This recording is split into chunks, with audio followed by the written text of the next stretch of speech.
Hey guys, कैसे हैं आप लोग। आई होप आप लोग अच्छे होंगे, बेहतर होंगे। तो करंट इलेक्ट्रिसिटी की क्लास में आज हम पढ़ने वाले हैं व्हीटस्टोन ब्रिज। एक बैलेंस्ड व्हीटस्टोन ब्रिज क्या होता है, एक अनबैलेंस्ड व्हीटस्टोन ब्रिज क्या होता है, व्हीटस्टोन ब्रिज का जो एप्लीकेशन है वो किस तरह के होते हैं, व्हीटस्टोन ब्रिज के लिए बैलेंसिंग की जो कंडीशन होती है वो किस तरह से बनाई जाती है, वो सब हम इस लेक्चर में देखने वाले हैं। तो वीडियो को स्टार्ट करें उसके पहले यदि आपने अब तक चैनल को सब्सक्राइब नहीं किया है तो चैनल को सब्सक्राइब कीजिए, ज़्यादा से ज़्यादा सेशन को शेयर कीजिए जिससे ज़्यादा से ज़्यादा लोगों तक ये चीज़ें पहुंच सके। चलिए स्टार्ट करते हैं आज का सेशन। तो जैसा कि मैंने बात की कि व्हीटस्टोन ब्रिज जो कि 4 रजिस्टर्स की ग्रुपिंग होती है, जिसमें से हमें 3 यदि रजिस्टर्स पता हो और चौथा नॉन रजिस्टर हमें फाइंड आउट करना हो तो हम उससे आसानी से फाइंड आउट कर सकते हैं। तो यहाँ पर मैंने एक ऑलरेडी व्हीटस्टोन ब्रिज बना के दिखाया हुआ है। मैं एक बार वापस से इसको आप लोगों के लिए बना देता हूँ।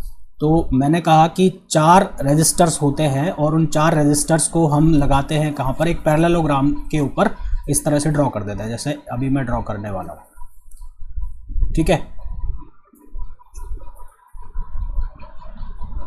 अब ये थोड़ा पैरेललोग्राम अच्छा नहीं बनेगा तो इसको इतना दिल पे मत लेना कि सर ये पैरेललोग्राम नहीं है, ये इतना अच्छा नहीं बना है क्योंकि पेन टैबलेट पे मैं काम कर रहा हूँ तो इतना एफिशिएंटली नहीं चल पाता है।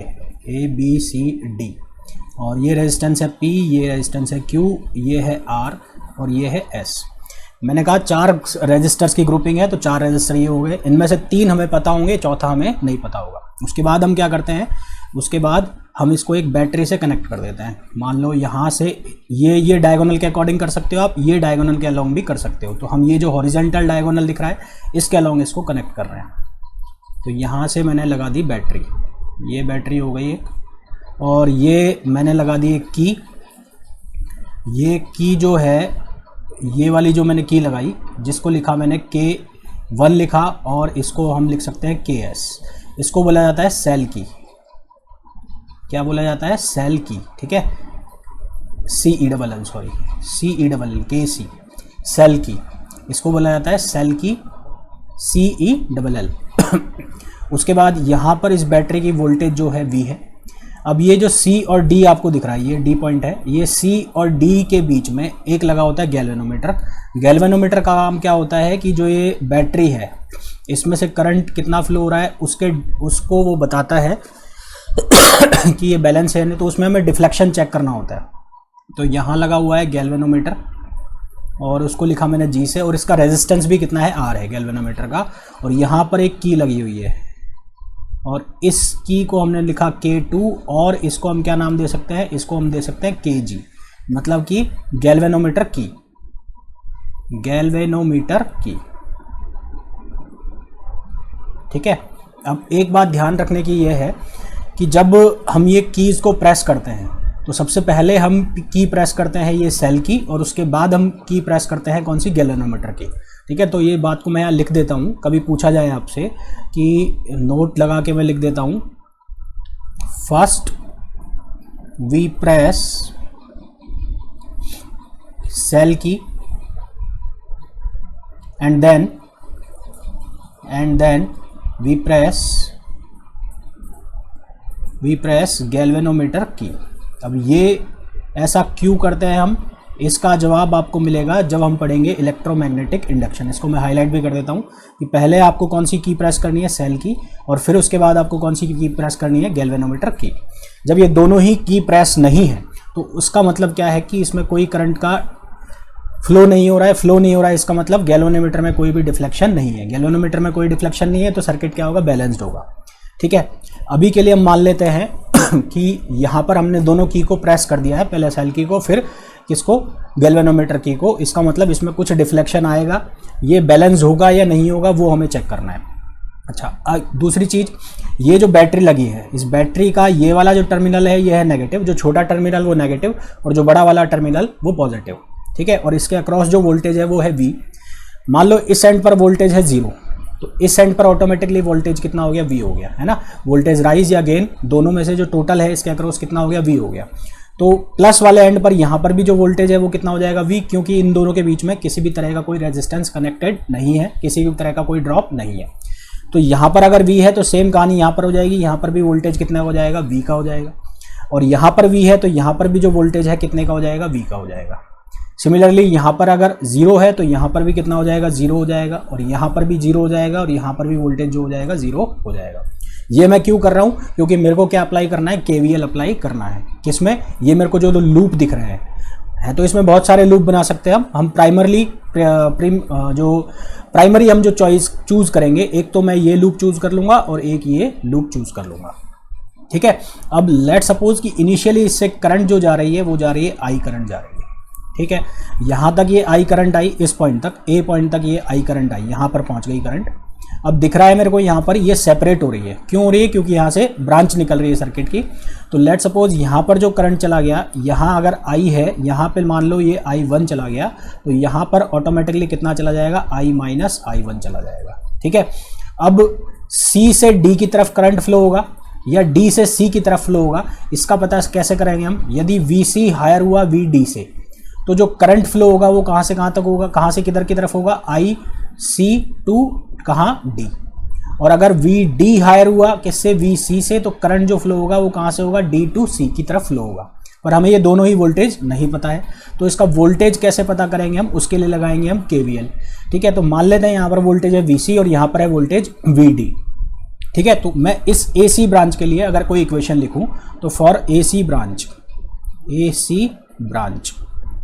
तो AC ब्रांच के लिए आप इक्वेशन लिखोगे तो यहाँ पर वोल्टेज होगा V, है ना। अब यहाँ से यहाँ वोल्टेज जा रही है, करंट की डायरेक्शन में भी हम चल रहे हैं, और करंट की डायरेक्शन में हम चल रहे हैं तो हमने बात की थी कि करंट की डायरेक्शन में आप चलोगे तो रेजिस्टेंस के अक्रॉस जो वोल्टेज ड्रॉप या राइज लिखोगे आप, वो क्या लिखोगे, I इंटू R, यानी कि करंट और रेजिस्टेंस का मल्टीप्लिकेशन। और डायरेक्शन में चलोगे तो हम क्या लगाएंगे, माइनस लगाएंगे।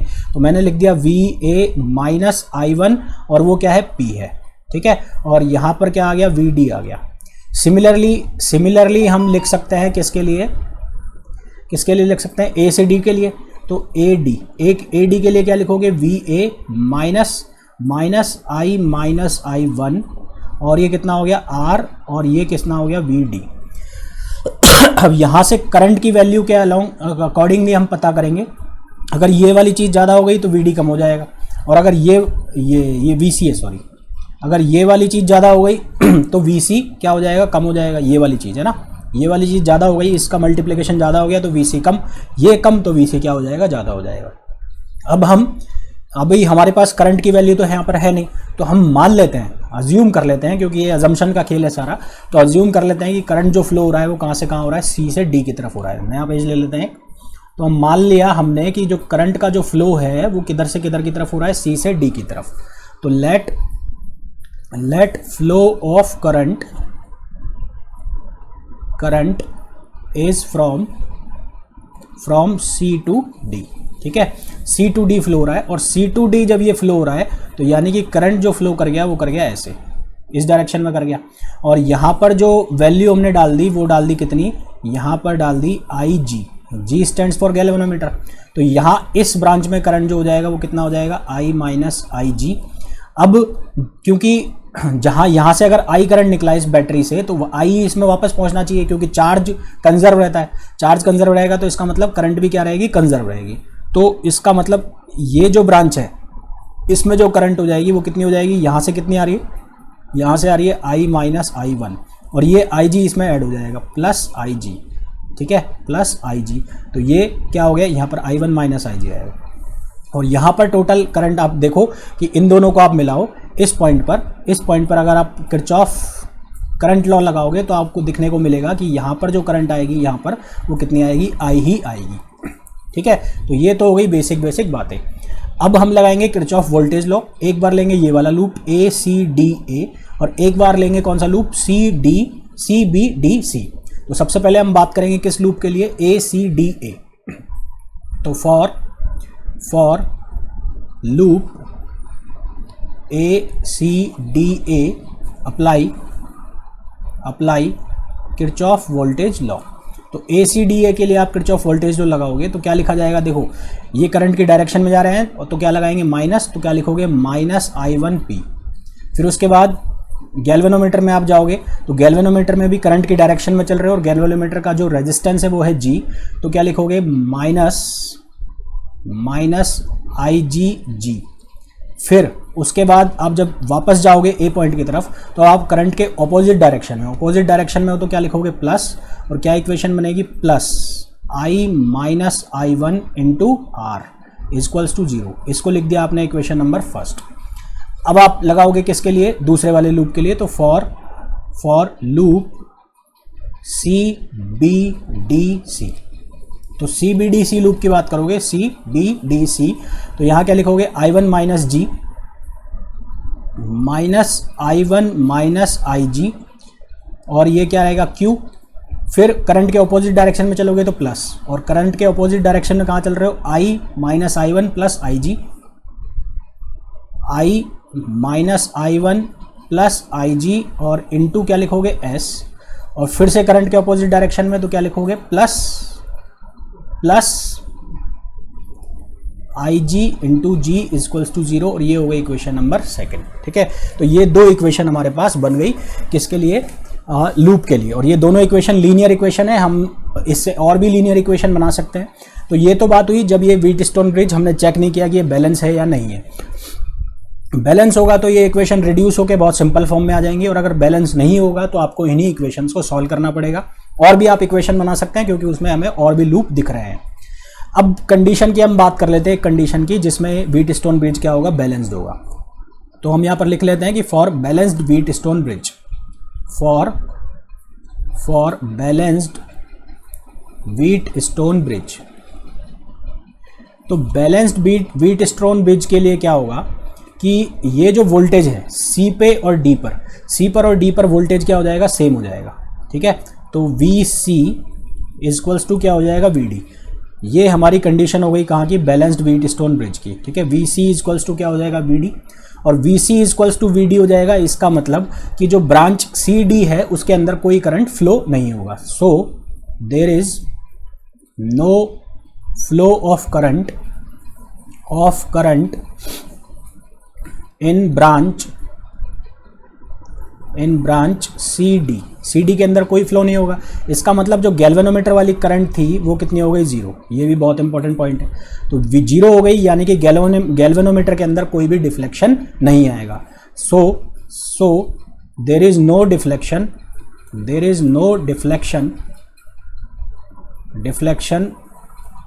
इन गैल्वेनोमीटर में कोई डिफ्लेक्शन नहीं आएगा, और इस कंडीशन को हम क्या बोलते हैं, null condition, and it is called null condition. ठीक है, क्वेश्चन बना कि नल कंडीशन क्या होती है, तो नल कंडीशन क्या होती है, पानी वाला नल नहीं, गैल्वेनोमीटर में यदि कोई डिफ्लेक्शन नहीं आ रहा है तो उसको हम क्या कहते हैं, नल कंडीशन कहते हैं। ठीक है, तो IG 0 हो गया है। तो अब ये जो वैल्यूज़ हैं, ये जो कंडीशन है, अगर बैलेंस व्हीटस्टोन ब्रिज की हम इन इक्वेशन 1 और 2 में सब्सटीट्यूट कर दें, तो substitute the value these values in equation first and 2। तो फर्स्ट एंड सेकंड में यदि हम ये वैल्यूज़ पुट कर देते हैं तो देखो हमें क्या मिलेगा, यहाँ से ये वाली चीज़ ख़त्म हो जाएगी, और यहाँ हमारे पास बचेगा पहली इक्वेशन में माइनस I1P और plus I minus I1 into R, ये बचेगा ना, हाँ ये बचेगा, और इजक्वल्स टू 0, जिसको हम फर्दर क्या लिख सकते हैं, I1P equals to I minus I1 into R। इसको लिख दिया मैंने इक्वेशन 3। सिमिलरली जो सेकंड इक्वेशन है उसको रिड्यूस करोगे तो क्या बनेगा, वो बन जाएगी minus I1Q plus I minus I1 into S equals to 0, जिसको फर्दर आप रिड्यूस करोगे तो ये बन जाएगी I1Q और equals to I minus I1S। ये हो गई इक्वेशन नंबर 4। ठीक है, तो अब अगर मैं 3 को 4 से डिवाइड कर दूं, तो डिवाइड इक्वेशन 3 बाय 4। तो 3 को आप 4 से डिवाइड करोगे तो यहाँ से आपको क्या देखने को मिलेगा, 3 को आपने 4 से डिवाइड किया तो ये बनेगा I1P upon I1Q, I1P upon I1Q equals to ये बनेगा I minus I1 I minus I1 into R, और ये बनेगा I minus I1 into S, ये I है ना, ये सिर्फ I है। तो अब आपको देखने को मिल रहा है कि कुछ चीज़ें कैंसिल आउट हो रही है। क्या, ये I1 से I1 खत्म, ये I1, ये वाला खत्म। तो यहाँ पे एक्सप्रेशन बन गया P upon Q equals to R upon S. तो अगर ये कंडीशन बन जाती है तो जो व्हीटस्टोन ब्रिज है वो क्या कहलाता है, balanced Wheatstone bridge, balanced Wheatstone bridge. अब इसका यूज़ कैसे करोगे, जब भी आपको प्रॉब्लम्स मिलेंगी व्हीटस्टोन ब्रिज के ऊपर, तो आप सबसे पहले चेक कर लोगे कि बैलेंस व्हीटस्टोन ब्रिज है या नहीं है। अगर ये व्हीटस्टोन ब्रिज बैलेंस्ड हुआ तो ये इक्वेशन को सॉल्व करना बहुत आसान हो जाएगा, क्वेश्चन को सॉल्व करना बहुत आसान हो जाएगा। क्यों हो जाएगा, क्योंकि उस केस में ये जो G वाला है, ये जो G वाला रेजिस्टेंस है ये हट जाएगा, ये हट जाएगा। तो P और Q किस में हो जाएंगे, सीरीज़ में, और नीचे वाले R और S किस में हो जाएंगे, सीरीज़ में। ये सीरीज़ में हो जाएंगे और ये सीरीज़ में हो जाएंगे, और ये पूरा आपस में किस में हो जाएगा, पैरेलल में। तो यहाँ पर हम सीरीज़ पैरेलल कॉम्बिनेशन बना के आंसर निकाल लेंगे। मैं आपको बना के बता देता हूँ एक बार कि G हटेगा जब, तो ये कुछ इस तरह का बन जाएगा।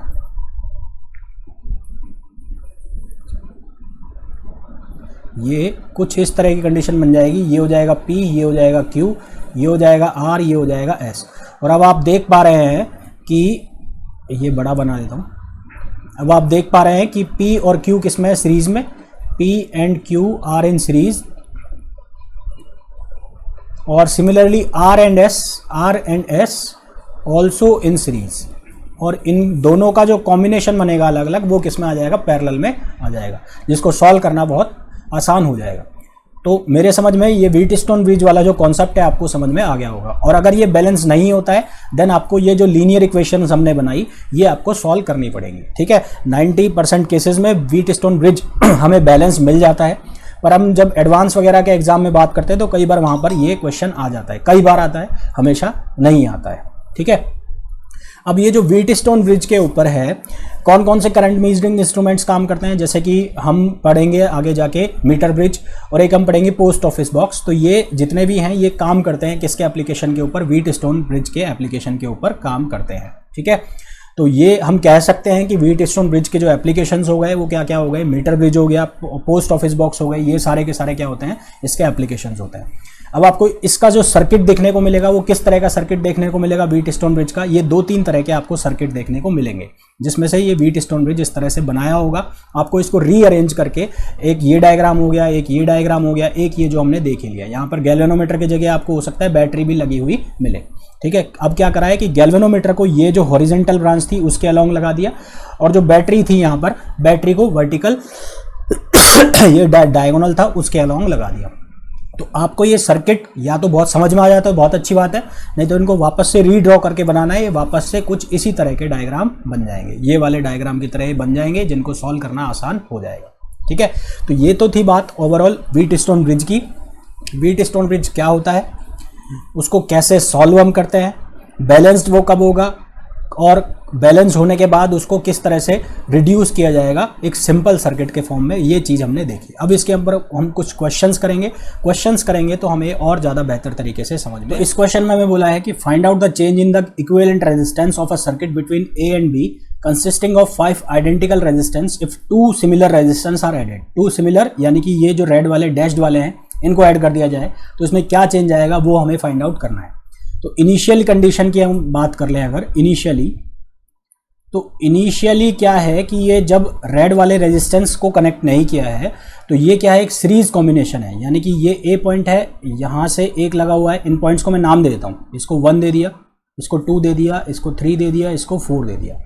तो ए से कनेक्टेड है 1, 1 से कनेक्टेड है 2, 1 से कनेक्टेड है 2, 2 से कनेक्टेड है 3,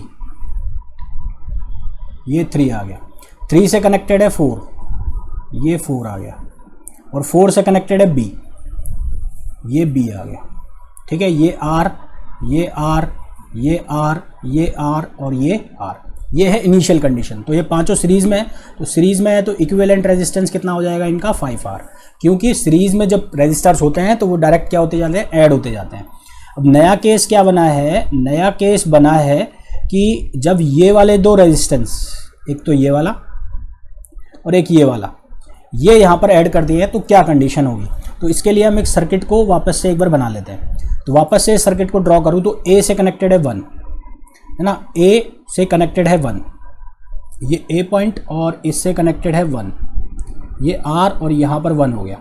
अब 1 से देखो एक निकल रहा है 3 और एक निकल रहा है 2, तो एक निकाल दिया मैंने 3 और एक निकाल दिया 2, ये 3 और ये आ गया, कौन सा आ गया 2, ठीक है। अब 2 और 3 आपस में कनेक्टेड है, ये 2 और 3 को आपस में मैंने कनेक्ट कर दिया, ठीक, ये कनेक्टेड हो गए, ये 2 हो गया, यहाँ पर A2 है ना, तो ये कनेक्ट हो गए आपस में। उसके बाद क्या है, 2 से 4 कनेक्टेड है और 3 से 4 कनेक्टेड है, तो 2 से कनेक्ट कर दो 4 को और 3 से कनेक्ट कर दो 4 को, ये 4 पॉइंट आ गया, और 4 से कनेक्टेड है B, ये B आ गया। अब इन सब की वैल्यू कितनी है, R R R और R और R। अब यहाँ से अगर आप देखो तो आपको क्या दिख रहा है कि ये जो व्हीट स्टोन ब्रिज बन गया और ये बैलेंस है। बैलेंस कैसे है, अगर यहाँ से देखो R अपॉन R और ये भी कितना है R अपॉन R, तो ये क्या हो गया, एक बैलेंस्ड व्हीट स्टोन ब्रिज हो गया। तो it is a balanced wheat stone bridge, it is a balanced wheat stone bridge. ये बैलेंस्ड व्हीट स्टोन ब्रिज क्यों हो गया, क्योंकि ये कंडीशन फुलफिल कर रहा है। कौन सी वाली कंडीशन फुलफिल कर रहा है, P अपॉन Q और अपॉन R अपॉन S, यानी कि R upon R equals to R upon R, ये बन रहा है। तो अगर ये बैलेंस्ड व्हीट स्टोन ब्रिज हो गया तो इसका मतलब ये जो है, ये वाला इस रजिस्टर का कोई भी मतलब नहीं होगा। तो ये रजिस्टर यहाँ से क्या होगा, हट जाएगा। तो ये रजिस्टर हट जाएगा तो ये सर्किट जो है वो कुछ इस तरह का बनेगा। इसका नया रिड्यूस फॉर्म बनाऊँ मैं, तो ये हो गया एक रजिस्टर R और ये वाले दोनों किस में आ जाएंगे, सीरीज में आ जाएंगे। तो ये R हो गया, ये R हो गया और ये R हो गया और ये R हो गया और एक हो गया यहाँ पर, और ये कौन सा पॉइंट हो गया, B पॉइंट हो गया। तो ये R R R और R। अब आप देख रहे हो कि ये दोनों सीरीज में, ये दोनों सीरीज में, तो सीरीज कॉम्बिनेशन में है। तो इसका मतलब क्या हो गया कि यहाँ पर जो इनके लिए रेजिस्टेंस आएगा सीरीज वालों के लिए इक्विवेलेंट, वो कितना हो जाएगा, 2R। तो नया जो सर्किट बनेगा वो कुछ इस तरह का बन जाएगा। एक ये हो गया, ये कितने का हो गया, 2R का। एक हो गया ये कितने का हो गया, 2R का, ये भी 2R का। और एक ये रेजिस्टेंस हो गया, ये कितने का हो गया, R का। ये पॉइंट B और ये पॉइंट A, ठीक है, ये R। अब ये दोनों किस में आ गए, पैरेलल में आ गए। तो ये दोनों पैरेलल में आ गए तो इनका क्या निकाल लेंगे हम, R इक्विवेलेंट। तो इनका R इक्विवेलेंट पैरेलल की तरह कितना होगा, 2R इंटू 2R। नीचे लिख देता हूँ इसको मैं, एक मिनट। ये कितना हो जाएगा, 2R into 2R upon 2R plus 2R। तो ये कितना हो जाएगा, ऊपर 4R स्क्वायर, नीचे कितना हो जाएगा, 4R। तो ये ख़त्म और यहाँ से ये 4 से 4 ख़त्म, तो ये कितना बचेगा, R बचेगा। तो नया जो सर्किट रिड्यूस हो के आएगा वो कुछ इस तरह का बनेगा। ये R, ये भी R और ये भी R। तो ये R, ये R, ये R। ये पॉइंट कौन सा, A, और ये पॉइंट कौन सा, B। तो अब आप देख रहे हो कि ये तीनों सीरीज में आ गए तो इनका इक्विवेलेंट रेजिस्टेंस कितना हो जाएगा, 3R। और जब ये दो रेड डैश वाले जो रेजिस्टेंस है लगाए नहीं थे तो कितना था, 5R। तो आप देख रहे हो कितने से चेंज आ गया, 2R से इसमें क्या आ गया, चेंज आ गया, ठीक है।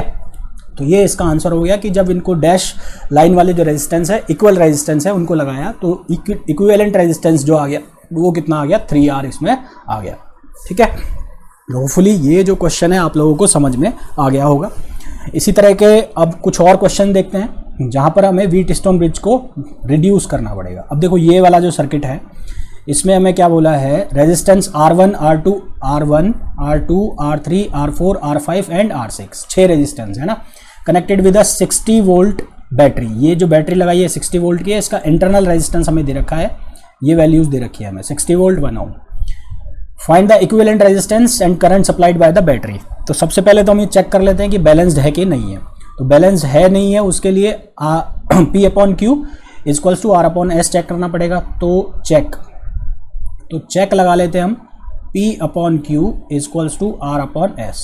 तो यहाँ पर P कितना हो गया, R1, और अपॉन Q कितना हो गया, R2 equals to R3 upon R4।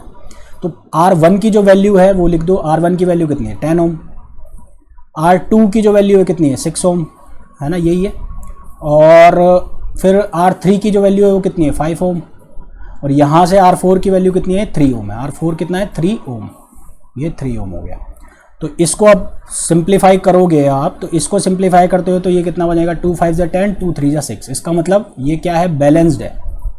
और अगर ये बैलेंस्ड है तो बैलेंस्ड व्हीट स्टोन ब्रिज है, तो बीच वाली जो लेग है यानी कि R6 ये क्या होगी, हट जाएगी। तो R5 सॉरी, तो R5 क्या हो गया, हट गया। R5 हट गया तो R1 और R2 किस में आ गए, सीरीज में, और R3 और R4 किस में आ गए, सीरीज में आ गए। तो R1 and R2 are in series. तो R1 R2 सीरीज में आ जाएंगे तो इनका जो कॉम्बिनेशन है, इनका R इक्विवेलेंट बनेगा वो कितना बन जाएगा, R1 प्लस R2, और उसकी वैल्यू कितनी होने वाली है, 10 एंड प्लस 6 16 ओम। और सिमिलरली R3 और R4 ये भी किस में आ जाएंगे, सीरीज में, R3 and R4 are in series, ये भी सीरीज में हो गए।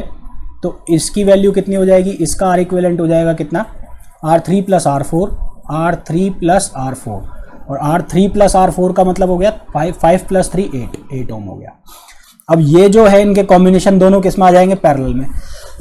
तो फॉर पैरेलल कॉम्बिनेशन, पैरेलल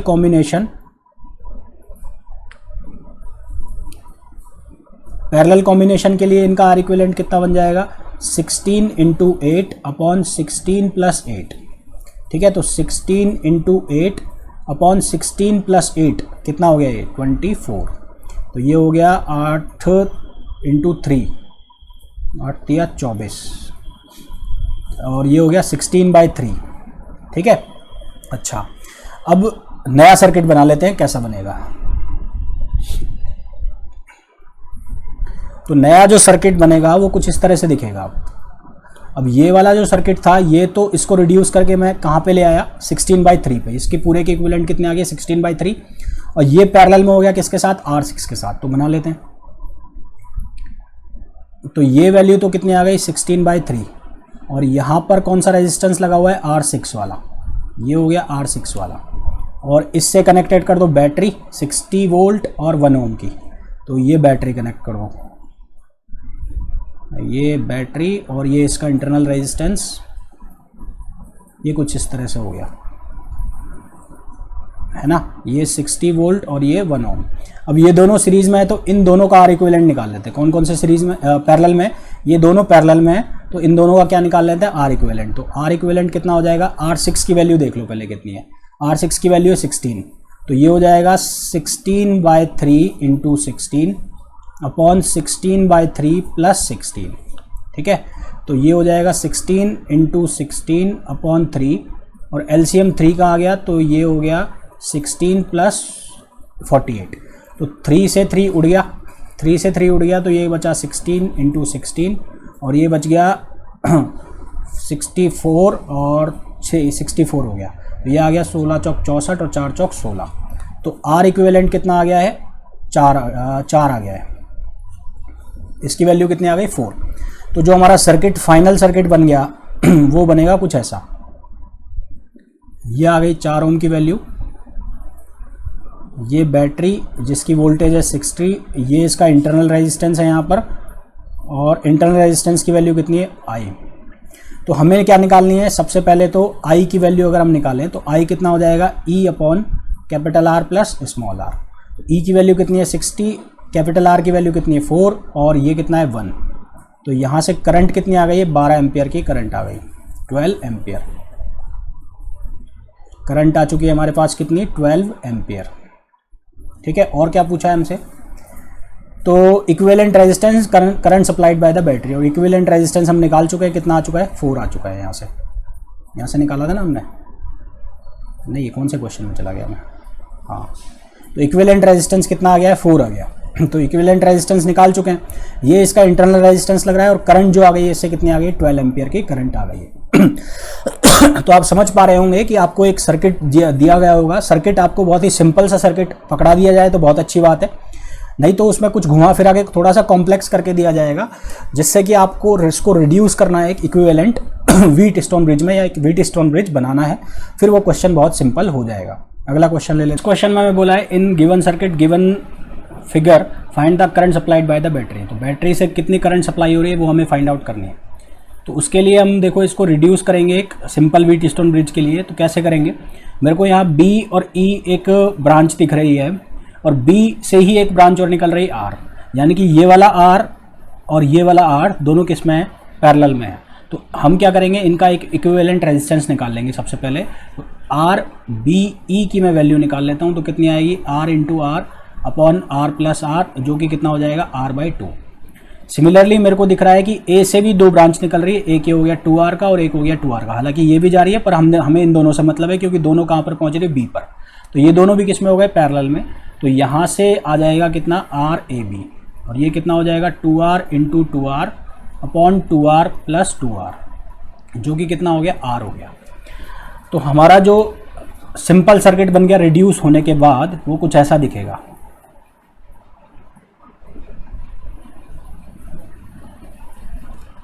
ये B पॉइंट आ गया, ये पॉइंट है A, और ये आ गया कितने का, R का। ठीक है, B से C बना लो, फिर B से C बना लो, B से C कितने का है, R का। और A से C बना लो, A से C कितने का है, 2R का। फिर A से D बनाओगे तो A से D कुछ ऐसा दिखेगा, ये कितने का, R का। और C से D के बीच में कितने का है, 2R का, ये C से D के बीच में।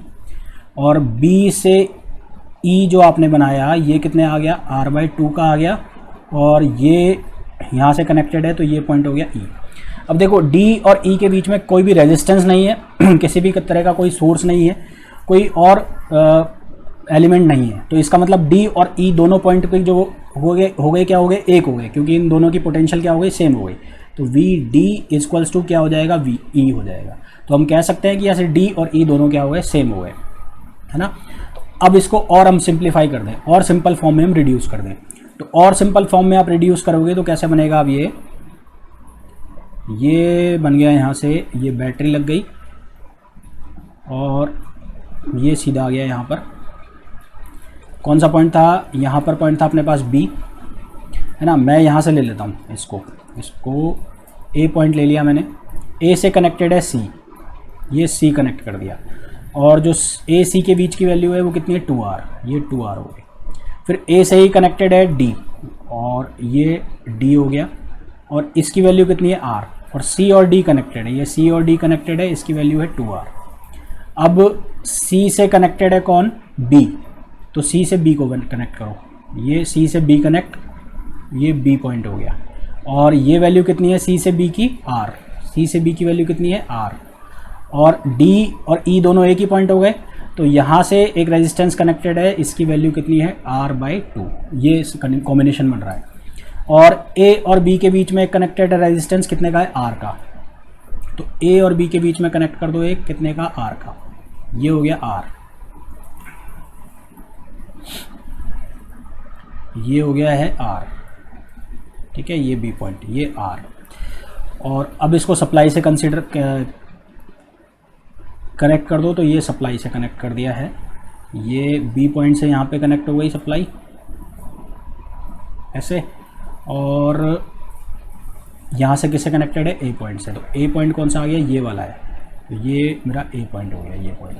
ठीक है, अब देखो A C और C B और A D और D है। तो अगर मैं बैलेंस्ड व्हीटस्टोन ब्रिज की कंडीशन चेक करूँ, तो फॉर बैलेंस्ड व्हीटस्टोन ब्रिज, उसके लिए आपके लिए क्या कंडीशन लगेगी कि P upon Q equals to क्या होना चाहिए, R अपॉन S। उसके लिए क्या कंडीशन लगेगी, P upon Q equals to R upon S। तो P कितना हो गया, 2R, और Q कितना हो गया,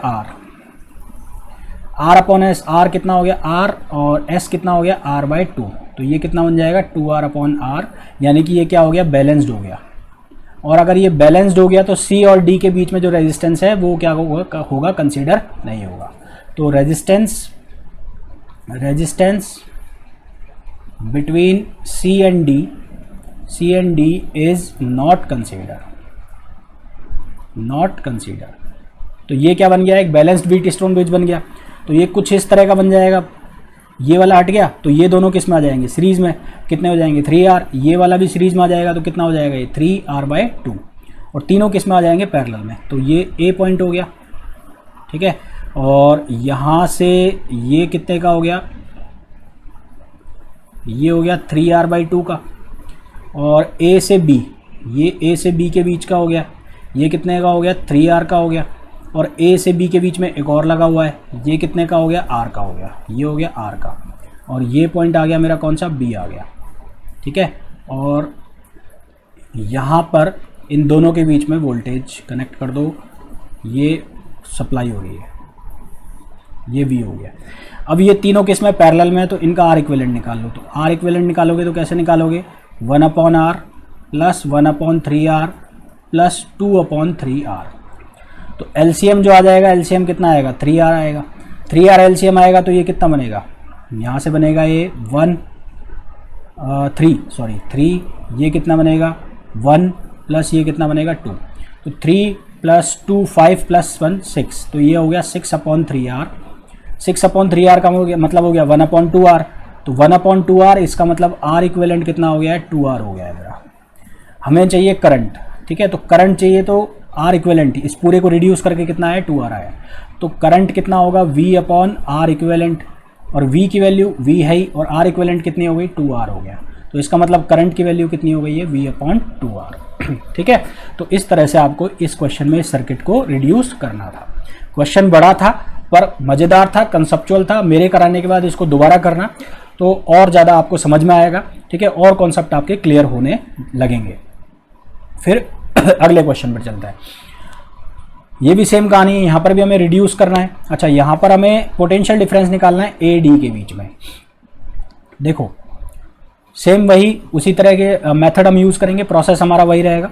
तो सबसे पहले हम देखते हैं कौन सा पॉइंट ए डी, और यहाँ है ए सी, और ए बी के बीच में बैटरी कनेक्टेड है। तो मैंने बना लिया ये पॉइंट ए और ये पॉइंट हो गया मेरा बी। तो पहले ए को सी से कनेक्ट कर दूँ मैं, ए को मैंने कनेक्ट कर दिया सी से, ये इनके बीच में रेजिस्टेंस हो गया आर।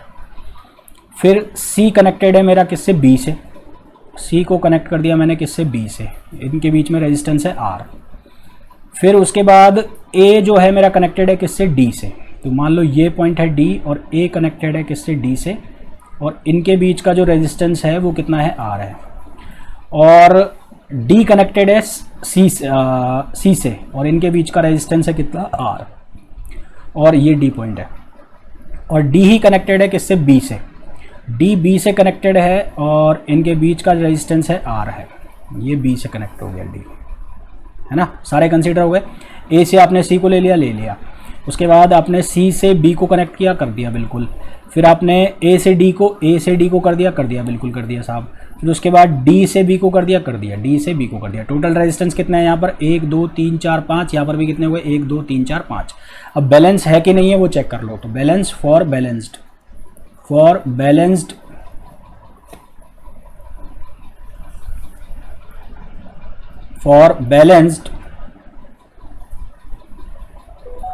Wheat stone bridge. तो बैलेंस व्हीट स्टोन ब्रिज के लिए P/Q = R/S। तो P कितना R/R R/R, यानी कि ये क्या हो गया, बैलेंस्ड हो गया। और बैलेंस्ड हो गया इसका मतलब C और D वाली ब्रांच जो है, यानी कि ये वाली ब्रांच ये क्या हो जाएगी, कैंसिल हो जाएगी। ये वाली ब्रांच में इस रेजिस्टेंस का कोई मतलब नहीं रहेगा। और A और B को बैटरी लगा दो एक बार, A और B के बीच में बैटरी लगा दो, ये बैटरी हो गई, ये E।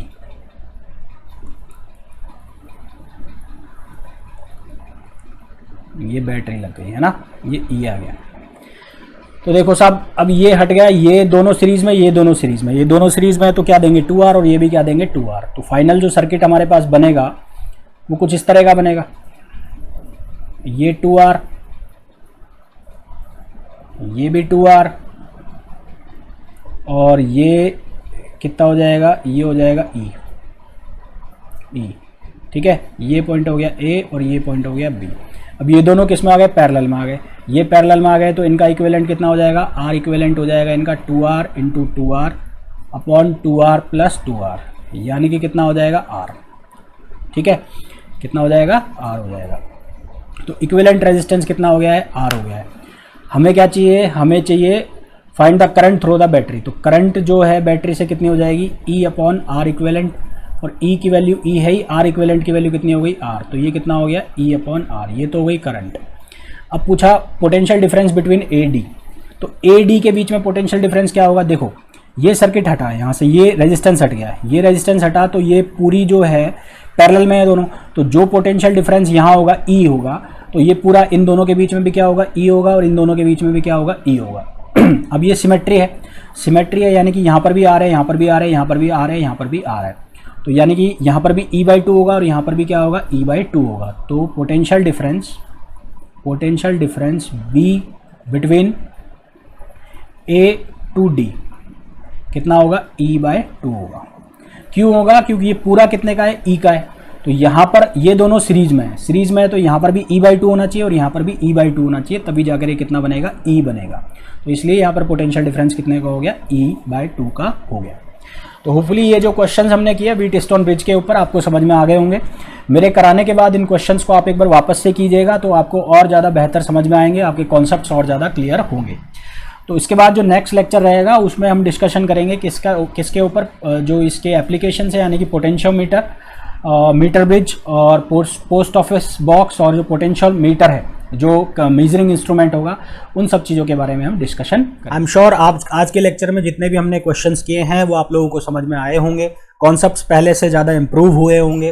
तो यदि आप इस सेशन को देख रहे हैं और आपने अब तक चैनल को सब्सक्राइब नहीं किया है तो प्लीज़ चैनल को सब्सक्राइब कीजिए, ज़्यादा से ज़्यादा अपने फ्रेंड्स के बीच में चैनल को सब्सक्राइब, सेशन को शेयर कीजिए, जिससे ज़्यादा से ज़्यादा लोगों तक ये बेनिफिट पहुंच सके। तो मिलते हैं अगले लेक्चर में, till then thank you, bye bye, stay home, stay safe.